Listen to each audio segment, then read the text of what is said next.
Thank you, Mrs. Mir. So now I give the floor to Madame Rosita Sorit with refugee issues and the Church of Almighty God. The floor is yours. Thank you. It's good afternoon. I was checking on the time, but the time is good afternoon. My presentation was mostly destined for the member states, because I'm touching the issues, the arguments to prove to the member states that the members of Almighty God, they have the right to be given asylum. But as we see, the many meetings around, and always is very difficult to attract the attention of the member states. And being a diplomat myself for 25 years, so I remember how difficult it is to attract the attention of the member states. But anyway, so my presentation is, I would call it nicely, to be or not to be, to give or not to give the right for asylum for the members of the Almighty God. And my presentation is exactly to prove that yes, these people, they have the right to get the asylum. Can I have the first slide, please? Of course, my switching from the governmental side to the NGO side, the context in general for the refugees is very bad, because we see, all of us, what is happening around the world, and the very heavy discourse that is taken in many countries, that refugees are bad and somehow they bring some tensions to our countries, and etc. So now to squeeze another level of the refugees is quite difficult to convince the member states that they should do something with the people who are persecuted. Next slide, please. So the first of all is the freedom of belief, because here is what is religion. That religion is normally the very broad understanding what is the religion. And I like always to talk about the freedom of belief. So it's whatever you believe, and you believe in certain expression of some religion, or you believe in that there is no God, you atheist. Your freedom to express yourself and to believe in what you believe is your right. And the Universal Declaration of Human Rights is exactly something that is providing this guarantee, and member states, they should implement it. Can I have the next slide, please? So, and then if people, they don't have the right to really to express themselves freely, and in particular, if there is a serious grounds of suspicion that people might be persecuted, so then, and they flee their country, so the states, where they ask for the help of protection, they should protect them. And for instance, in the case that we already heard the presentation of two presenters this morning, is exactly that they prove that there are the clear ground for the people to seek the asylum. Because first, they cannot freely express their religious beliefs. They are persecuted. We had the numerous cases of the people who really severely persecuted. So, and in this case, there is clear ground for them, if they flee their country, to seek for the asylum. So the question is how strong the persecution should be. But that's what normally the international documents, that's what they say, that if private practice of religion at home is allowed, but public worship or missionary activities are punished, UN and European guidelines still recognize the presence of the persecution. And we have a specific case in 2013, where the Court of Justice of the European Union took the decision about the Ahmadis. That if Ahmadis, they cannot really worship in the open their religion, so they should be given asylum. Next. Certainly, we understand that there is a big challenge for the member states to recognize, because it's you see every day on the news how many people they are fleeing in particular Europe lately or they try to get to other countries, and all of them, they claim that they have the right to be refugees. So for the member states, it's very important to really distinguish who is who, and if people, they have the right, so they should get the protection. So, and the fact is that some of the migrants who don't have the right for the asylum, and they are illegally immigrating into the countries, so they try sometimes to simulate their religious identity. So, for instance, they say that they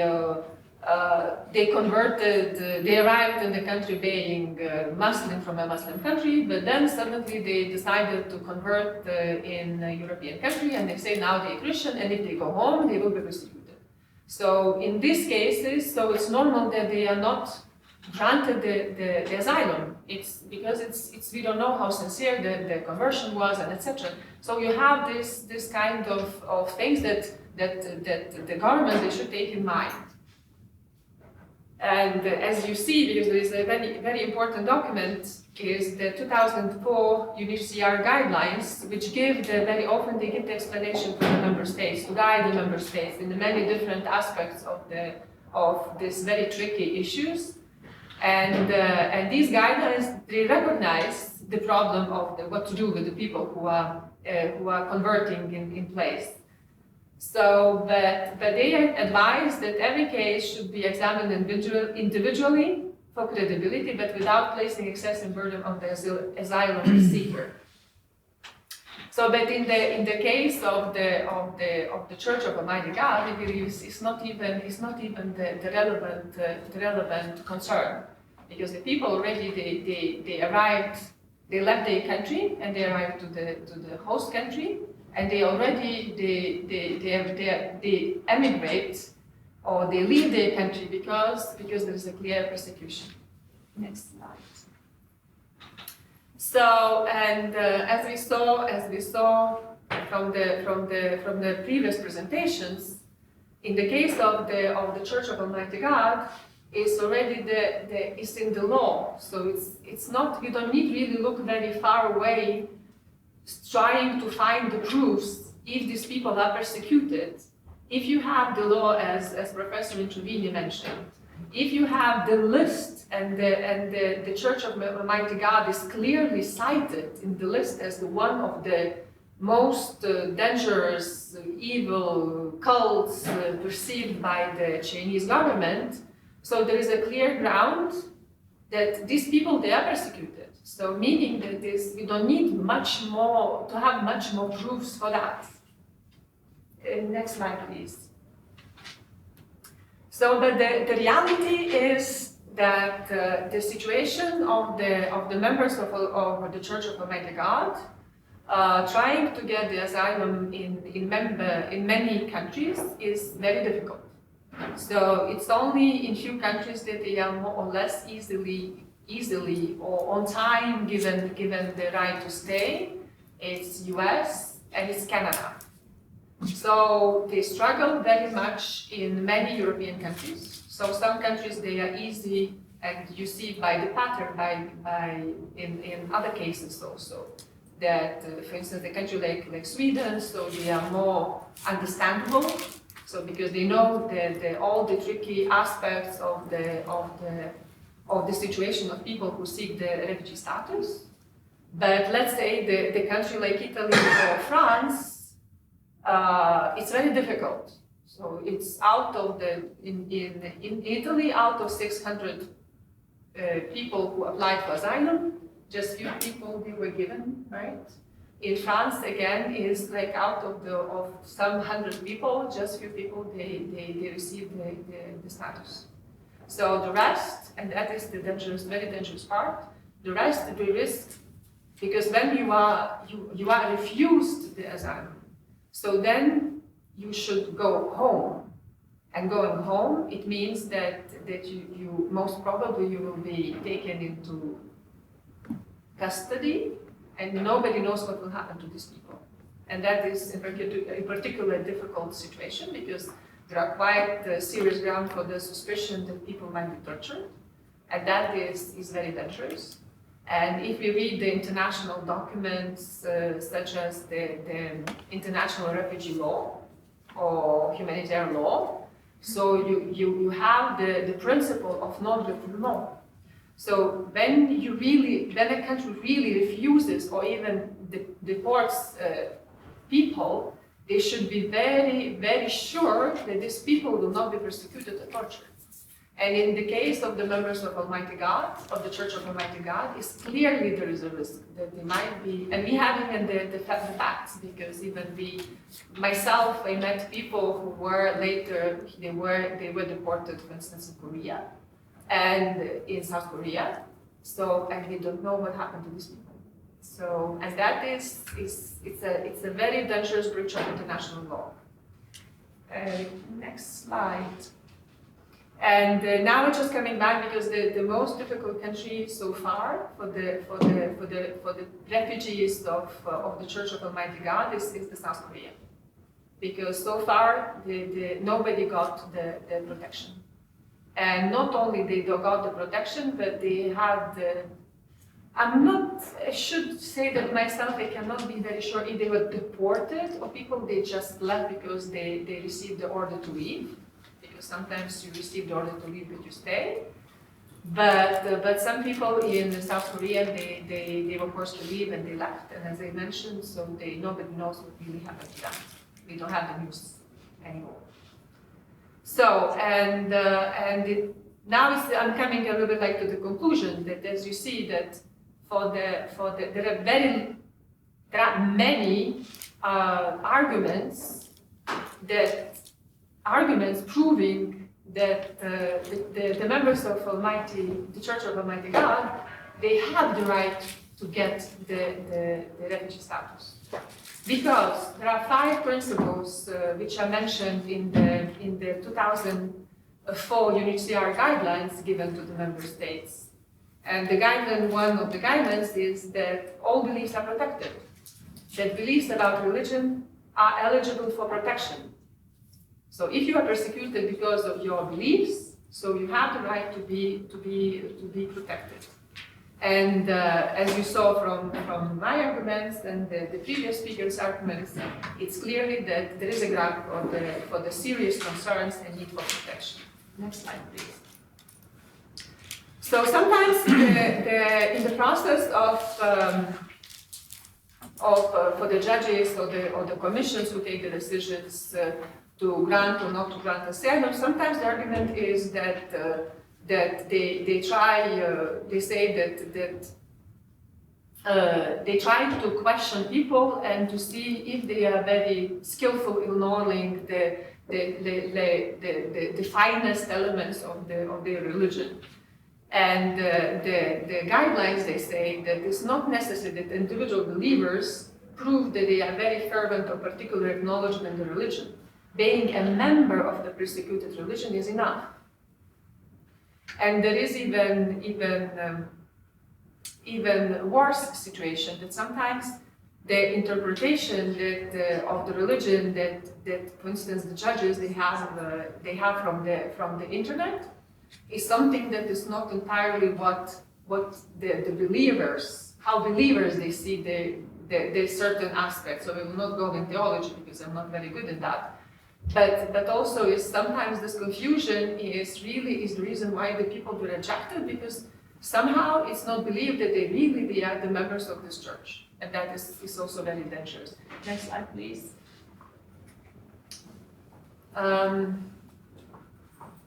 So it's and the challenge is, as I already mentioned a few times, that the challenge is to prove that these people, they are not seeking, they are not economical migrants. And usually it's really they come with the means and etc. So they don't really flee their countries just because they need a better life, but they flee because they need the protection. So, and the next slide. So, and certainly when there are suspicions of persecution, so that is really a serious ground for the serious consideration of every single case. So, and the guidelines, they say that it's not necessary to prove that the asylum seeker has been personally persecuted. That is very important. But if the group is persecuted, it's already there is a ground for their protection. And the next one, the last one. So, and that is a very sensitive aspect, which was mentioned in the presentation of the Professor Intervenian, is that when sometimes the persecutors, they cannot get to the members of certain groups or religions, so sometimes they just accuse them of the common crime. And we have many cases in Europe and around the world, and it's like if you cannot accuse, let's say, Scientology of other things, so you accuse them of not paying taxes in Russia, for instance. Or you accuse the Jehovah's Witnesses, they are extremist, somehow extremist group, which is very difficult to prove. So when you accuse that electricity is not working properly in Hungary for Scientology, and you cannot and Scientology cannot operate. So there are many cases, and specifically in the case of the Church of Almighty God, it was mentioned already, the case of the murder in McDonald's, but is very largely publicized the case, but nobody is really saying clearly that it was clearly established that people it was a different group who committed crime and not the specific group. But that is not somehow in the mirror, and the information that we get from the web, usually it makes you confused and you don't know what exactly it is. So I believe that it was convincing enough that there are not really, we don't really need more of elements to have for the member states to find the arguments to reject them, and instead of giving the refugee status. So, and it's very sad that so far, so people, they are struggling, and they live very uncertain life because they never know when the rejection might come, and what will happen to them. So it's because I interviewed many people from this group, and people, they live a horrible life because they don't know when they will be rejected, they will be accepted, they will be forced to leave, what will happen to them, what will happen to their families, and etc. So I believe that is the question that should be really known to the large public, and unfortunately that today the snow was not really very conductive, so but we hope that slowly this issue will be more and more known. Thank you for your attention.